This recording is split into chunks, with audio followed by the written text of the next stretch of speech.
करवा चौथ महिलाओं का बड़ा प्यारा त्योहार है।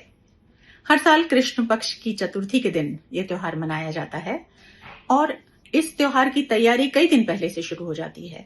नए कपड़े खरीदे जाते हैं, नए जेवर बनवाए जाते हैं और व्रत से 1 या 2 दिन पहले मेहंदी लगवाने का चलन है। आज एकता के खबरनामा में हम मेहंदी पर बात करेंगे। इस बार जब आप करवा चौथ के व्रत के लिए मेहंदी लगवाने जाएं, तो अपने हाथ पर चंद्रमा जरूर बनवाइएगा और फिर अपने जीवन के चंद्रमा यानी अपने पति से कहिएगा कि आपकी हथेली पर बने चंद्रमा को ढूंढें। अगर उन्होंने चंद्रमा ढूंढ लिया तो समझ लीजिए कि आपका दाम्पत्य जीवन सदा खुशहाल रहेगा। अपनी बहनों से, भाभियों से, देवरानियों से, जेठानियों से, नंदों से, मौसियों से, मामियों से, चाचियों से, ताइयों से, बुआ से, यानी जितनी भी सुहागनें आपके आसपास हैं, उन सब से कहिए कि इस बार अपने हाथ पर मेहंदी से चंद्रमा का निशान जरूर बनवाएं। चंद्रमा और करवा चौथ का नाता जो है वो तो सबको मालूम है।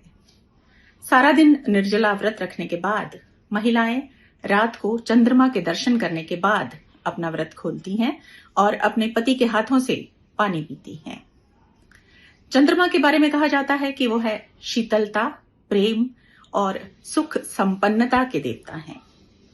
तो यदि आप अपनी हथेली पर मेहंदी से चंद्रमा बनवाएंगी तो आपके पति को चंद्रमा सी लंबी आयु तो मिलेगी ही, आपके दाम्पत्य जीवन में शीतलता, सुख, वैभव, शांति और प्रेम सदा बना रहेगा। मेहंदी का एक और गुण आपको बताती हूँ। ऐसा माना जाता है कि मेहंदी हमारे जीवन में, हमारे शरीर पर एक सुरक्षा कवच का काम करती है। जो महिलाएं मेहंदी लगाती हैं उन पर बुरी नजर का असर नहीं होता है, किसी भी तरह की नकारात्मकता उनके पास नहीं आती है। उनके हाथों में लगी हुई मेहंदी सिर्फ सकारात्मकता को आकर्षित करती है। यह मैं नहीं कह रही हूं, यह हमारे हिंदू धर्म के एक बहुत बड़े विद्वान आपको बता रहे हैं। तो मेहंदी लगाना सौंदर्य का प्रतीक तो है ही, यह 16 श्रृंगार में तो शामिल किया ही जाता है, लेकिन इसके लगाने से आप नकारात्मकता से भी बचे रहते हैं। इसलिए हर त्योहार पर मेहंदी लगाइए, जब मौका मिले मेहंदी लगाइए। देखो, इस संसार में मेहंदी एक ऐसी औषधि है जिसको आप लगाते हो तो आपके नसों में आकर्षण को खींचने की ताकत आ जाती है। पुराने जमाने में विवाह के कार्य में, अन्य शुभ प्रसंगों में हजारों लोग आते थे, तो उनमें गलत लोग भी आ सकते हैं, ईर्ष्यालु भी आ सकते हैं। उन सब के आने से अपने शरीर पर कोई प्रकार की अशुभ तरंग नहीं आए, इसीलिए ही मेहंदी लगाया जाता था। आजकल श्रृंगार के लिए लगा रहे हैं, जिनको समझ नहीं है कि मेहंदी किस लिए लगाया जाता है।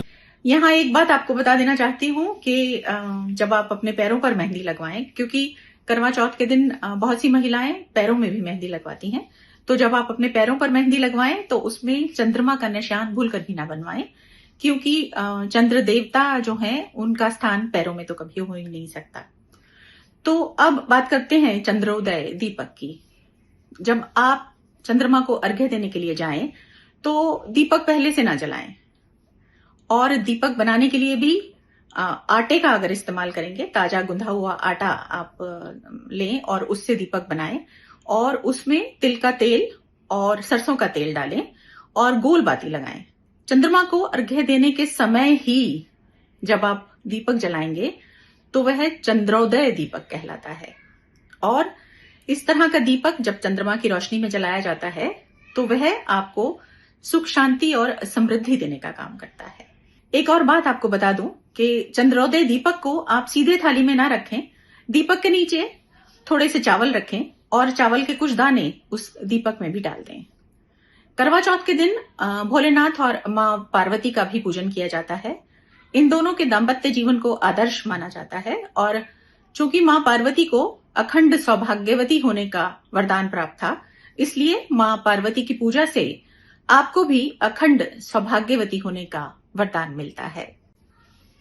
तो फिर पूरे विधि विधान के साथ करवा चौथ का व्रत रखिएगा, मेहंदी लगवाइएगा, सास की दी हुई सरगी खाइएगा, शाम तक निर्जला रहिएगा, खूब सज संवर कर चंद्रमा को अर्घ्य देने जाइएगा। अपने पति की लंबी आयु के साथ साथ अपने घर परिवार में सुख शांति का भी वरदान ईश्वर से मांगिएगा। आज का वीडियो अब यहीं समाप्त करती हूँ। आशा है आपको पसंद आया होगा।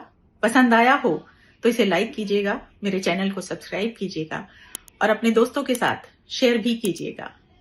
अगर आपको अच्छा लगे तो अपने चंद्रमा वाले मेहंदी लगे हाथों की तस्वीर भी मुझे भेजिएगा। वीडियो देखने के लिए बहुत शुक्रिया।